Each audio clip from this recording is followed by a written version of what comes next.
ఉద్యమ సోదరుడు నారాయణ గారికి, అదేవిధంగా గుజ్జ సత్యం గారికి, జంపాల రాజేష్ గారికి, ఇంకా చాలామంది సోదరులు ఉన్నారు.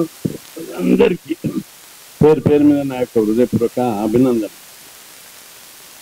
ఓ ఉద్యమం స్టార్ట్ అయ్యింది. దీన్ని నిలిపవలసిన బాధ్యత, విస్తరింపజేయవలసిన బాధ్యత ఉస్మానియా యూనివర్సిటీ విద్యార్థి నాయకుల మీద ఉంది.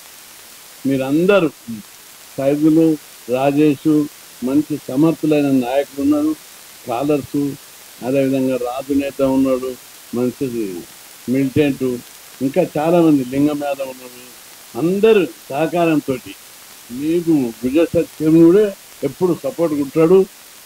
ఆయన కూడా నేను చెప్తా, మీరు ఈ ఉద్యమాన్ని, తెలంగాణ ఉద్యమం కేంద్రం ఏంటిది? ఉస్మానియా యూనివర్సిటీ. బీసీ ఉద్యమ కేంద్రం కూడా ఉస్మానియా యూనివర్సిటీ కావాలి. అందుకు మా పూర్తి మద్దతు ఉంటుంది. మీకు ఈ ఫలితాలు కూడా మీకే, మాకు ఈ ఫలితాలు మాకు వద్దు. మేము కొట్లాడి హాస్టల్ పెట్టించినాం, గురుకులాలు పెట్టించినాం, ఫీజు రియంబర్స్మెంట్, స్కాలర్షిప్లు 20-30 ఏళ్ళకి ఇవన్నీ లేకుంటే కొట్లాడి పెట్టించినాం. దాని మూలంగా విద్యార్థులు ప్రతి ఊళ్ళో చదువుకుంటున్నారు, రీసెర్చ్ చేస్తున్నారు దీన్ని, ఈ టాపిక్ మీద. కాబట్టి మీ అందరికీ ఒక్కొక్కరు వీరులు కావాలి. నేను ఉస్మానియా యూనివర్సిటీలో లా కాలేజీ విధంగా 75 నుంచి ఎల్ఎల్బి, ఎల్ఎల్ఎం, ఎంఏ, ఎల్ఎల్ఎం, మరి 2 ఎంఏలు, ఎంపీల్, పిహెచ్డి అంతా ఉండి ప్రతి నిమిషం ఉద్యమం కోసమే. ఇప్పుడు మీకు హాస్టల్ వచ్చినాయి, దేశంలో ఎక్కడ లేని విధంగా 6000 హాస్టల్ ఉన్నాయంటే ఉస్మానియా విద్యార్థులకు పోరాడి. ఆ గురుకులాల సిస్టమ్ దేశంలో ఎక్కడ లేవు, గురుకులాలు ఇప్పుడు కూడా లేవు. అవి పెట్టించినామంటే ఉస్మానియా యూనివర్సిటీలో బస్సులు హైజాక్ చేసి దాడులు చెప్పిస్తారు. అది ఫీజు రియంబర్స్మెంట్, స్కాలర్షిప్లు, లోకల్ బాడీ రిజర్వేషన్లు కూడా ఫస్ట్ 84-85లో రామారావు పిల్లలు కొట్టాడితే ఆ సమసాంగం పట్టేటప్పుడు 20% ఒప్పుకున్నాడు. ఆ తర్వాత పోరాడితే 34 వేశాడు. ఇప్పుడు ఈ ఉద్యమాన్ని పీక్ స్టేజ్కి వచ్చింది. ముట్టిగా రాలేదు, అనేక ఎత్తుగడలతో ఈ ఉద్యమం వచ్చింది. లోకల్ బాడీ రిజర్వేషన్ల మీద మహారాష్ట్రలో కొట్టేసిరు, సుప్రీంకోర్టు కూడా కొట్టేసి. ఉత్తరప్రదేశ్లో ఇదే పరిస్థితి, మధ్యప్రదేశ్ ఇదే పరిస్థితి, ఒరిస్సా, కర్ణాటకలో కూడా ఇదే పరిస్థితి. అక్కడ చిన్న ధర్నా కూడా జరిగింది, చిన్న నిరసన కూడా చేయలేదు. మనతో ఖాళీ స్టే వస్తేనే రాష్ట్రం అంతా పట్టుకోమన్నది.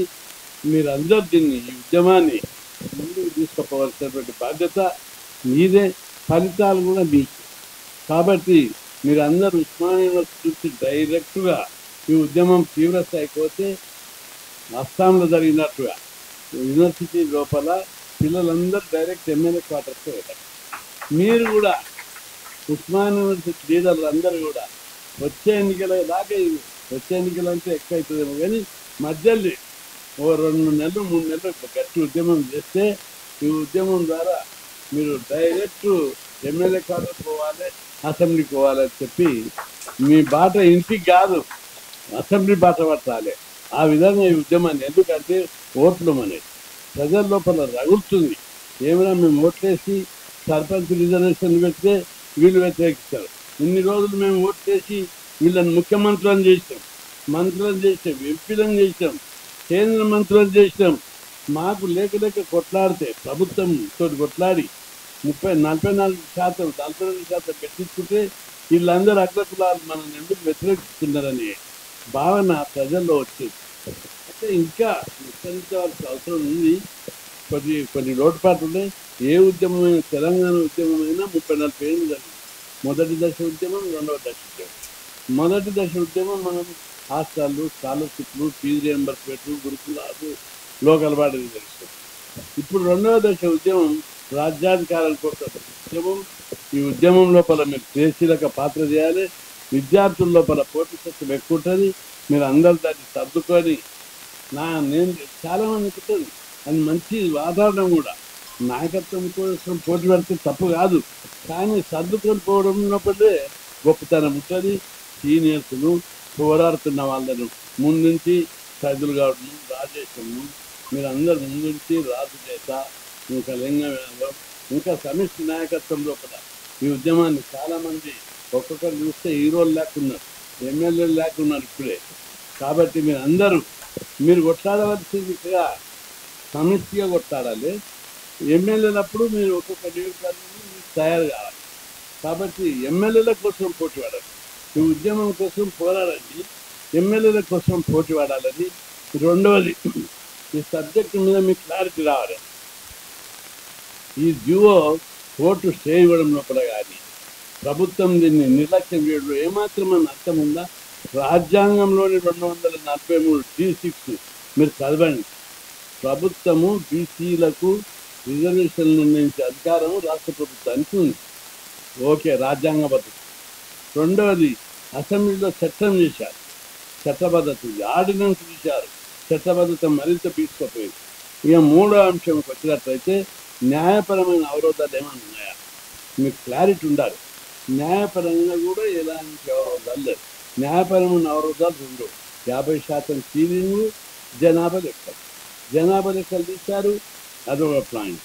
రెండవది, 50% సీలింగ్ అగ్రకులాలకు 50% ఇచ్చినప్పుడే అది ఎగిరిపోయింది. జనాభా లెక్కలు ఉంటే ఇవ్వచ్చని సుప్రీంకోర్టు అనేక తీర్పులలో చెప్పింది. ఇక మూడో విషయానికి వస్తే, దీనికి 50% సీలింగ్ పొలిటికల్ రిజర్వేషన్ పెట్టడంలో ఏ మాత్రం అర్థం లేదు. ఎందుకంటే ఆ విద్యా ఉద్యోగాలు పెడితేనే మనం వ్యతిరేకిస్తున్నాం. మా వర్గాల్లో ఉన్న మెరిట్లకే ఇస్తారు, మీరు సీలింగ్ పెట్టొద్దు, మెరిట్ అనొద్దు, ప్రతిభ అనొద్దని కొట్లాడుతున్నాం. ఈ రాజకీయ రిజర్వేషన్కి ఏం మెరిట్ ఉంటుంది, ఏ ప్రతిభ ఉంటుంది? సంతకం రాని వాళ్ళు చీఫ్ ఇస్తారు. చాలా సంతకం రాని వాళ్ళు ఎంపీలు 50 మంది పార్లమెంట్ ఉన్నారు, ఇప్పటికి కూడా సంతకం రాని. కాబట్టి దీని మీద మెరిట్ లేదు. కేవలం ఈర్ష్యతోటి ఈ వ్యవస్థలన్నీ, రాజ్యాంగబద్ధమైన వ్యవస్థలన్నీ, రాజకీయ వ్యవస్థ, న్యాయ వ్యవస్థ మొత్తం కచ్చగట్టి బీసీలకు వ్యతిరేకంగా పోతున్నాయి. అందుకే ఈ దెబ్బతోటి ఈ ఉద్యమాన్ని మరింత వేగవంతం చేస్తే, ఇది మొన్నటిది ప్రైమరీ, ఒక బంధు మాత్రమే. ముందు ఇంకా చాలా జరగాలి. తెలంగాణ మండల కమిషన్ అప్పుడు 3 సార్లు బంద్ పిలిపించారు, మన మొండి ధర కమిషన్ అప్పుడు ఒకసారి బంద్ పిలిపించారు. చాలా పెద్ద ఎత్తున బంధులు జరిగింది. కాబట్టి మీరందరూ కూడా ఈ ఉద్యమాన్ని విస్తరింపజేసి మీ నాయకత్వం పెరుగుతుంది. భవిష్యత్ తరాలకు దోపిడీ, పీడన, వివక్ష, అంతువేత లేనటువంటి ఒక నవ సమాజ నిర్మాణం, కుల వివక్ష లేనటువంటి, ఆర్థిక అసమానతలు లేనటువంటి, అందరూ సుఖంగా ఉండేటటువంటి, గౌరవం పెంచేటటువంటి ఈ ఉద్యమాన్ని ముందుగా వెళితే మన కులాలకు గౌరవం పెరుగుతుంది, అభివృద్ధి చెందుతారు, అన్ని రకాలుగా అభివృద్ధి చెందుతారు. నవంబర్ 4 నుంచి 8 వరకు జరిగే బీసీ దీక్షలు విజయవంతం చేయాలి. ఓఈవీసీ పర్మిషన్ ఇవ్వాలి. వైస్ ఛాన్సలర్ తన వైఖరి మార్చుకోవాలి. మీరు వీసీకి మనవి చేస్తున్నా, నిన్న మంత్రి వచ్చి రోడ్ల మీద కూర్చున్నారు. ఇదేనా? వైస్ ఛాన్సలర్ గారు మార్చుకోకపోతే మొత్తం 3,000-4,000 మంది ఉన్నారు ఇట్లా. వాళ్లకు మద్దతుగా రాష్ట్ర ప్రజలందరూ కూడా కూడగడతారు. కాబట్టి మార్చుకో, ఇది డెమోక్రసీ, ఎవరి జాగిరి కాదు. ఎవరి కోసము నీకు ఎక్స్టెన్షన్ వస్తా అనుకుంటున్నావు? ఇప్పుడు ఉన్న టర్మే మంచి ఉండు, వచ్చేది ఎక్స్టెన్షన్ ఏం లేదు. కాబట్టి మీరు ఏదో ఎక్స్టెన్షన్ వస్తుంది, ఏదో పని వస్తుందని ఆశపడద్దు. తప్పనిసరిగా డెమోక్రటిక్ అయినా మీరు పనిచేయాలి.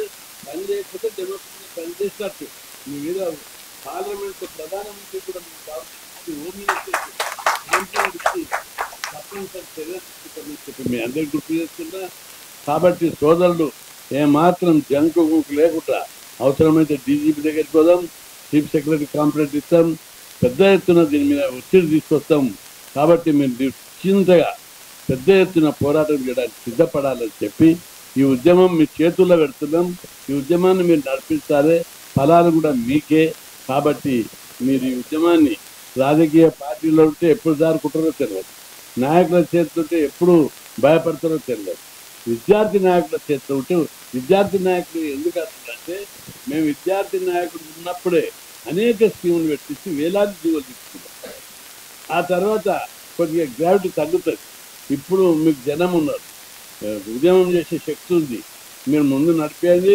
మేమందరం కూడా మీకు మద్దతు ఉంటామని కోరుకుంటూ, అట్లా ఈ ఉద్యమాన్ని ముందుకు తీసుకుపోవాలని కోరుకుంటూ సెలవు. థ్యాంక్ యూ అన్న. ఈ కార్యక్రమానికి ఓటాపని చెప్పాల్సిందిగా జేఏసీ